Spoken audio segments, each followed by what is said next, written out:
Wala, nandun ka tayo. Mister, kung problema mo pa masahe, sagot ko na ha.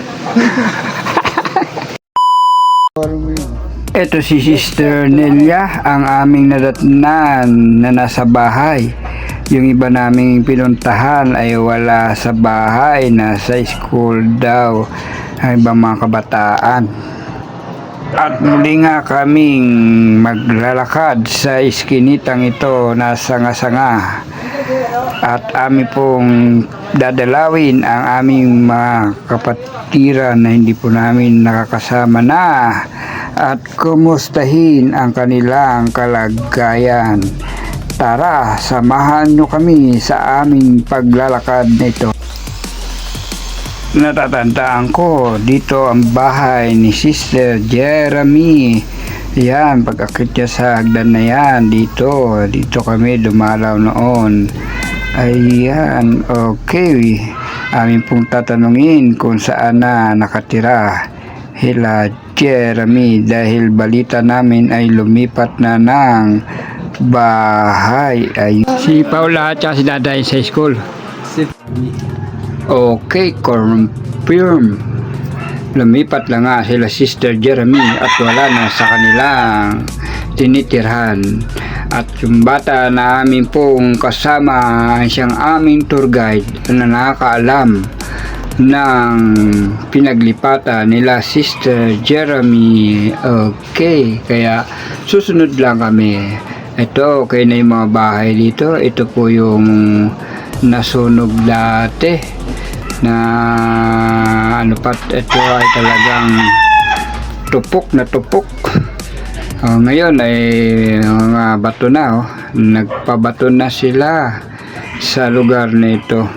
Ang tatandaan po natin na kung ganong ito ay natupok na napalakas na apoy, ano pa, dahil nga dikit-dikit ang mga bahay dito ay talaga namang wala po talagang nasalba sa lugar na ito kapag ganito pong dikit-dikit ang mga bahay, no?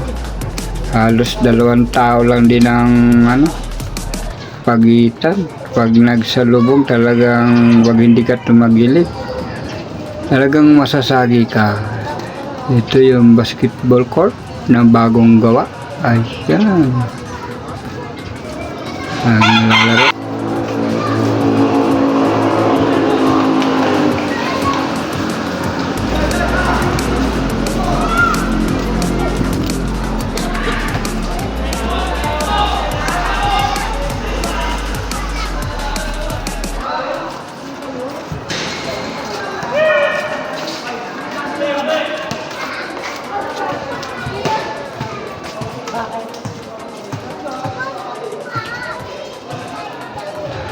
Okay, ayun, dito talagang pasikot-sikot din yung daanan dito. Dito medyo maluwang ang daan. Dito naman yan, masikip na ang daan dyan. Okay, pasikip din ang daan dito. Pasikip din ang daan. Ayan na. Palabas highway. Oh, yun ang palabas highway na yun doon. Dito daw lumipat sila Jeremy. Okay, ang bata namin kasama alam ang pasikot-sikot dito sa iskinitang ito. Kaya po tumitilak po yung manok. Ano ba yan? Hello children. Okay, ayun na, nakita na namin ang pinaglipatan ni Jeremy. Dati second floor, ngayon ay nasa na sila, mababang lugar, wala nang itaas. Ayan, at ayon nga sa aming pagtanong ay wala si Jeremy, nasa school din daw, sabi ng nanay. Okay, hindi ko namin po. Ito po yung nanay ni Jeremy. Pumunta namin siya. Batang-bata pa, nanay ni Jeremy. Okay. Ayun. GT training. GT na pala. Hindi na siya makasimba. Inano ko yan kuya pag Ito pala ang aming tour guide, ang husay, sanay na sanay dito. Tawagan ko na lang mali, basta. Okay, sige. Oo. Sige. Salamat. Simbahin ko na lang yan sana. Okay, ang aming mga dinalaw na mga kabataan ay wala, nasa school. Kaya ngayon ay muli kaming maglalakbay sa makipot na iskinitang ito ng Samala dito sa Kawit, Cavite. Mga Alejandro. Yun yung lang nauna dito, Pastor, yung Alejandro Lender. Mga nauna nakatira dito. Una sa simbahan. Dalaga. Mga dalaga at binata pa dati. Sa inyo, bro. Oo. Sila yung mga layman eh. Mga layman ng kursi dito.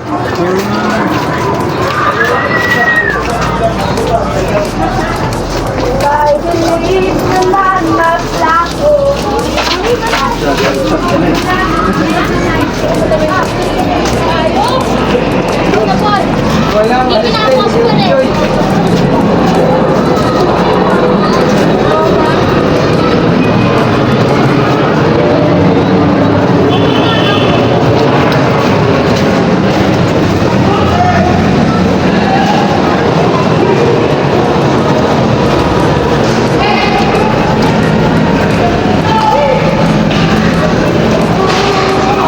Dito yan, brother. Ha? Saan ba yan doon? Hindi nga rin alam eh. Dito. Dito na. Dito na. Dito. Yung garo. Yung garo kabisado tong ano na to. Tayo.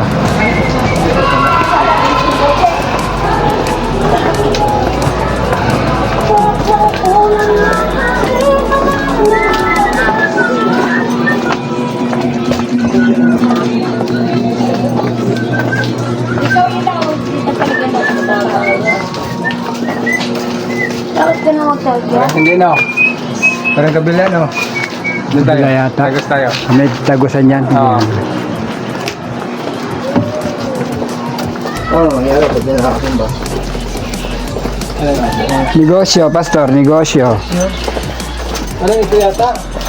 Isam? Ito. Oo. Ito. Para makita nila na lumaki ka na talaga, ha? Rad. Baka doon, ha? Doon, ha? Ayun na nga, nakausap na rin namin ang mga kapatid na hindi na namin nakakasama sa bahay sambahan. At ngayon ay pinakalas na bahay ang aming napuntahan sa pamilya Alejandro. At ngayon ay babalik na kami sa aming mother church. Ayan. Maraming salamat sa inyong pagsama sa amin pong paglalakad sa makipot na iskinitang ito. Ayan, mga nagninegosyo, nagtitinda, lapit sa court. Okay. Pag may naglalaro, may benta. Ayan na naman po yung manok. Tumilaok na naman po ang manok. Ayan. Babalik na uli kami. Dito rin po kami dumaan nang kami ay patungo. At ngayon ay kami ay pabalik na uli. Pabalik na uli sa aming mother church. Okay. Natapos na ang aming pagdalaw at pagbisita sa kanila. At dahil ang iba ay wala, nasa school. Ayan, next time na lang ulit. Ayan po, tumilaok na naman po ang manok. Tumilaok na naman ang manok.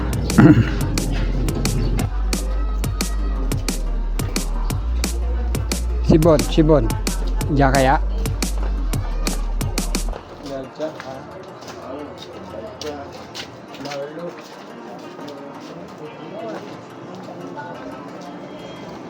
Wala sibon? Wala sibon? Sali-sali. Ha? Sama sa...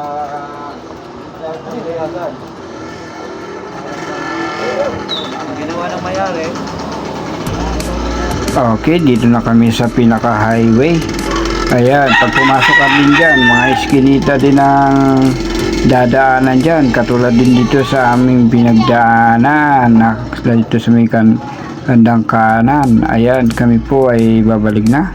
Matapos kaming makapagdalaw sa amin pong mga kapatiran, ngunit ito lang yung iba ay wala. At meron naman po kaming nakausap na mga kapatiran. Okay, kaya next time na lang uli. At eto nga, dito na kami sa aming bahay sambahan. Ayan, may nakasulat dyan. Barangay po naglagay dyan, hindi po kami. Ayan, okay, pasok sa loob. May tao pa ba? Yes.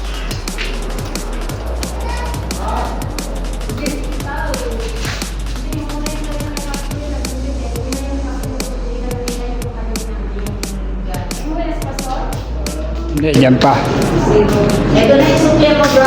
Ay, salamat. Thank you. Sa angin ko kasi banila na pastor, kapag may suklian at naikwenta nyo na, huwag na ibalik daw sa... Huwag na lang. Huwag na rin ibalik. Kasi natatanggal sa sobri, inuusumintuhan. Kasi lang, bilangan nyo na kung ilan yung 1,000.